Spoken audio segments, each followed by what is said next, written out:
ഗംഗ ഇനി കൂലിപ്പണിക്ക് പോകണ്ട. ഇത് സുരേഷ് ഗോപി ഡയലോഗാണ്, പക്ഷേ മണിച്ചിത്ര നായിൽ നിന്നും ചെറിയൊരു വ്യത്യാസമില്ലേ? അതെ, അതായത് രാജകുമാരി സ്വദേശിയായിട്ടുള്ള ഒരു യുവതി, ഗംഗ എന്നാണ് പേര്.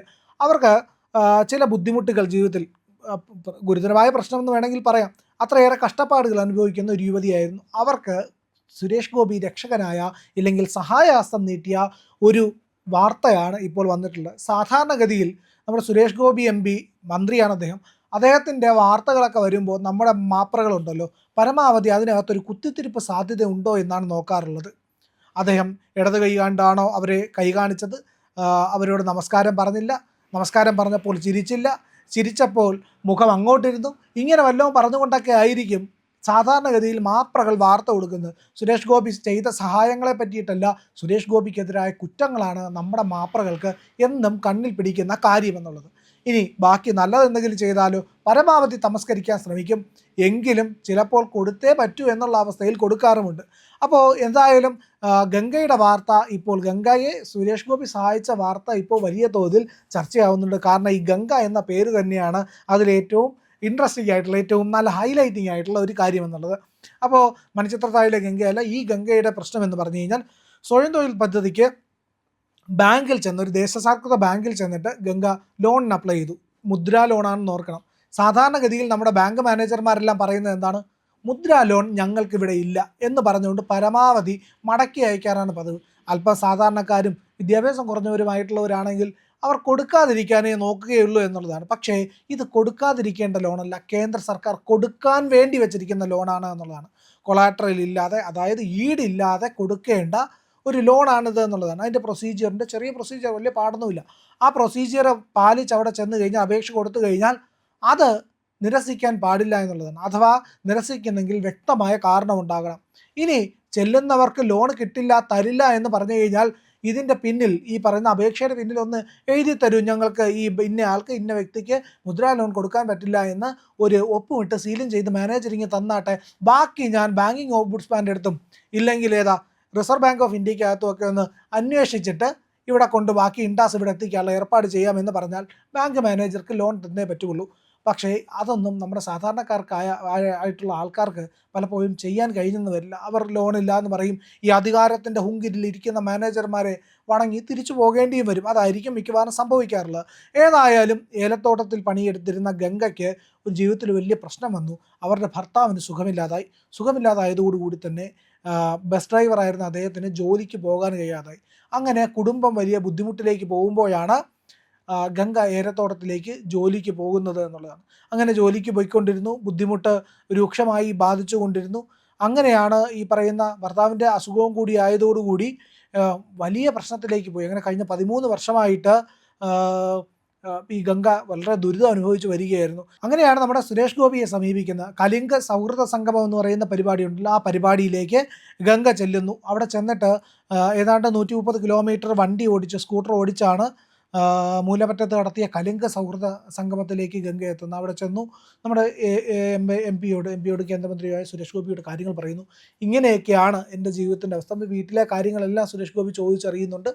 അങ്ങനെ ചോദിച്ചറിഞ്ഞതിന് ശേഷം അപ്പോൾ ഗംഗ ഇങ്ങനെ പറഞ്ഞു, ഭർത്താവിന് സുഖമില്ല, ജോലിയുടെ അവസ്ഥ ഇതാണ് എന്നൊക്കെ പറഞ്ഞപ്പോൾ സുരേഷ് ഗോപി പറഞ്ഞു, എന്നാൽ ഇനി ബുദ്ധിമുട്ടണ്ട, ഞാനൊരു കാര്യം ചെയ്യാം, ഞാനൊരു ഓട്ടോറിക്ഷ വാങ്ങി നൽകാം എന്ന് സുരേഷ് ഗോപി പറയുന്നു. അങ്ങനെയാണ് ഓട്ടോറിക്ഷയ്ക്ക് വേണ്ടിയിട്ടുള്ള നീക്കങ്ങളെല്ലാം സുരേഷ് ഗോപി നടത്തി.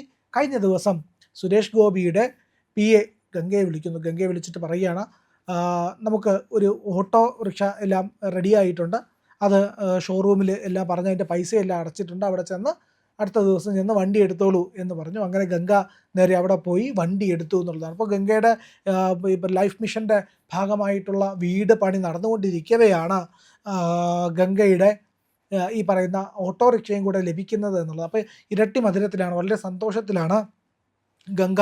ഇനി കൂലിപ്പണിക്ക് പോകാതെ സന്തോഷമായിട്ട് ഓട്ടോ ഓടിച്ച് കുടുംബം പുലർത്താൻ കഴിയുമെന്ന ഒരു ആശ്വാസത്തിലാണ് ഗംഗയുള്ളത്. ഗംഗയെ അവിടെ വീഡിയോ കോൾ ചെയ്ത് സുരേഷ് ഗോപി കാണുകയും ഓട്ടോ കാണുകയും സംസാരിക്കുകയും ഒക്കെ ചെയ്തു. എല്ലാ ആശംസകളും ഗംഗയ്ക്ക് നേർന്നിട്ടുണ്ട് എന്നുള്ളതാണ്. അങ്ങനെ വലിയ പ്രാധാന്യത്തോടു കൂടി തന്നെ ഈ വാർത്ത വന്നിട്ടുണ്ട്.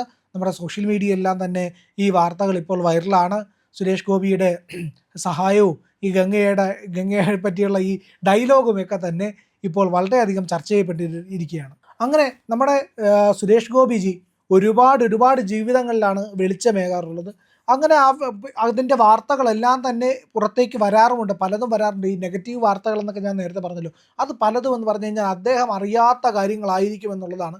സുരേഷ് ഗോപി എന്താ ദേഹത്ത് കൈവച്ചു എന്ന് പറഞ്ഞുകൊണ്ടൊരു മാധ്യമപ്രവർത്തക പരാതി പറഞ്ഞതും വലിയ കേസാക്കിയതും ഒക്കെ നമുക്കറിയാവുന്ന കാര്യമാണ്.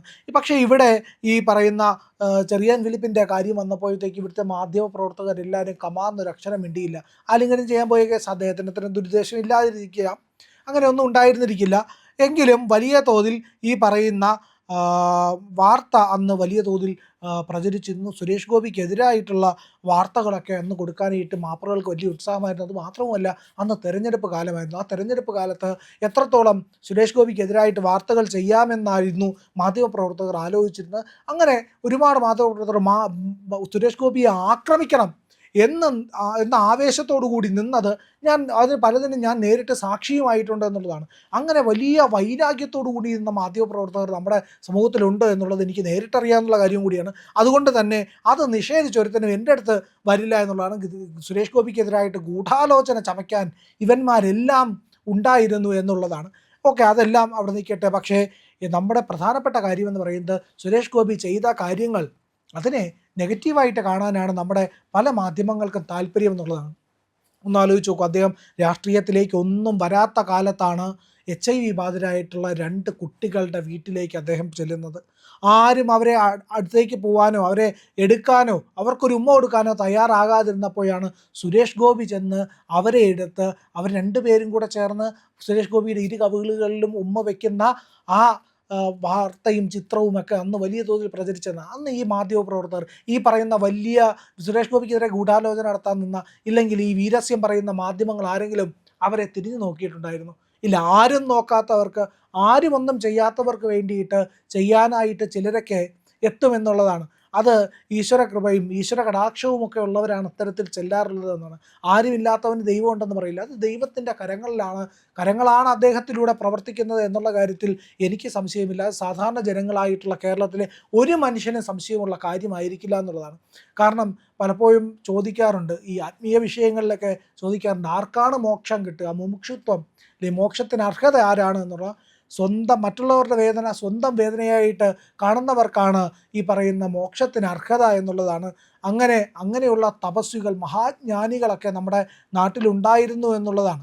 ആത്മീയ വിഷയങ്ങളിലൊക്കെ പലപ്പോഴും പറയാറുള്ളതാണ്, ആർക്കാണ് മോക്ഷത്തിന് അർഹത, ആർക്കാണ് മുമുക്ഷുവാകുന്നത് ആരാണെന്ന് പറഞ്ഞത് മറ്റുള്ളവരുടെ ദുഃഖം സ്വന്തം ദുഃഖമായി ഏറ്റെടുക്കുന്നവരാണ്. അത് മാത്രവുമല്ല, മറ്റുള്ളവർ ആരും ചെയ്യാൻ മടിക്കുന്ന കാര്യങ്ങൾ ചെയ്യുന്നവർ, അങ്ങനെയുള്ളവർക്കാണ് മോക്ഷത്തിന് അർഹത എന്ന് പലപ്പോഴും പറഞ്ഞിട്ടുണ്ട്. ബാബ ആംതെ, ഈ പറയുന്ന കുഷ്ഠരോഗികൾക്ക് വേണ്ടി ജീവിതം മാറ്റിവെച്ച ബാബ ആംദയെ പോലെ, ഇല്ലെങ്കിൽ അതുപോലെ തന്നെ ആൾക്കാർക്ക് വേണ്ടി സേവനം ചെയ്ത ദയാനന്ദ സരസ്വതിയെ പോലെയൊക്കെയുള്ള മഹാമനീഷികൾക്ക്, വലിയ ത്യാഗികളായിട്ടുള്ള സന്യാസിമാരൊക്കെ മോക്ഷത്തിന് അർഹതയാവുന്നത് അവരുടെ ഈ പറയുന്ന സന്യാസം കൊണ്ട് മാത്രമല്ല, മറ്റുള്ളവരോടുള്ള സേവന തൽപരത കൊണ്ടാണ്. ആ സേവനം കൊണ്ടാണ് അവർ മോക്ഷത്തിലേക്ക് അടുക്കുന്നത് എന്നുള്ളതാണ്. അത്തരത്തിലുള്ളൊരു സേവനമാണ് നമ്മുടെ സുരേഷ് ഗോപിജിയും എല്ലാ കാലവും ചെയ്തു വരുന്നത്. അതെന്ന് പറഞ്ഞു കഴിഞ്ഞാൽ അദ്ദേഹം ഒരിക്കലും അതിൻ്റെ പബ്ലിസിറ്റിക്ക് ഒന്നും പോകാറില്ല എന്നുള്ളതാണ്. ഒന്നിന് പുറകെ ഒന്നായിട്ട് നിരന്തരമായിട്ട് എണ്ണിയോടൊടുങ്ങാത്തത്ര സഹായം അദ്ദേഹം ഇപ്പോൾ തന്നെ ചെയ്തു കഴിഞ്ഞു. ഇത് ആദ്യത്തേതല്ല അവസാനത്തേതല്ല, നിരന്തരമായി തുടർന്നുകൊണ്ടിരിക്കുന്നു എന്നുള്ളതാണ്. അതിലൊരാളാണ് ഗംഗ.